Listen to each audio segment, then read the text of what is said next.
امام ہیں حضرت قاری سدیس،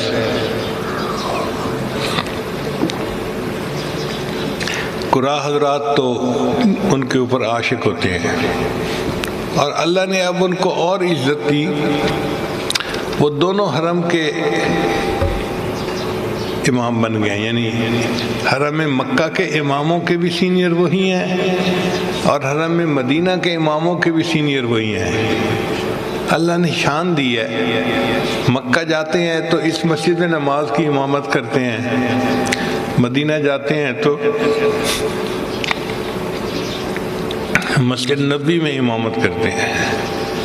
ایک دفعہ ان سے کسی نے سوال پوچھا کہ حضرت آپ کو یہ مقام اللہ نے کیسے دیا کہ آپ امام الائمہ ہیں؟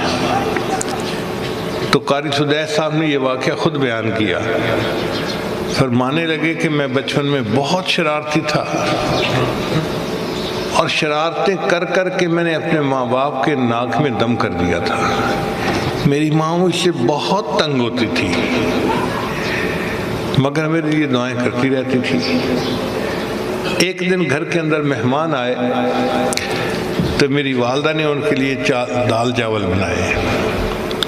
اب دال پکا کے امی نے رکھی تو میرے ذہن میں کیا شیطانیت آئی کہ میں نے ریت کی ایک مٹھی بھری اور سالن کے اندر ڈال دی۔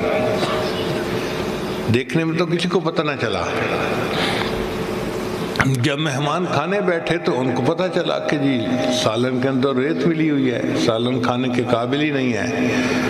تو اس وقت بڑا شور ہوا اور میری امی کو بہت ہی ذلت اٹھانی پڑی۔ تو امی نے کہا پتہ کرو یہ کیسے ریت اندر چلی گئی۔ تو جب پتہ کیا تو میری شرارت سامنے آ گئی۔ تو امی کو بتایا گیا کہ تیرے بیٹے سدیس نے شرارت کی ہے اور اس کے اندر ریت ڈال دی۔ کہنے لگے اس وقت امی کا چہرہ غصے سے سرخ تھا اور وہ پریشان تھی میری جو ہے نا شرارت کی وجہ سے، اور اس غصے کے عالم میں امی نے مجھے کہا کہ بیٹے تو نے مجھے بہت ذلیل کر دیا، رسوا کر دیا مہمانوں کے سامنے، پتہ نہیں تجھے کب ہدایت ملے گی۔ میں تو دعا کرتی ہوں اللہ تجھے حرم کا امام بنا دے۔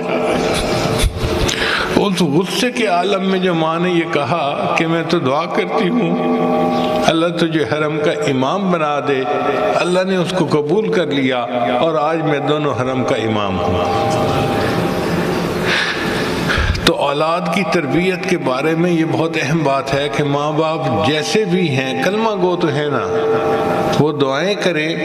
اللہ تعالیٰ ماں باپ کی دعائیں اولاد کے حق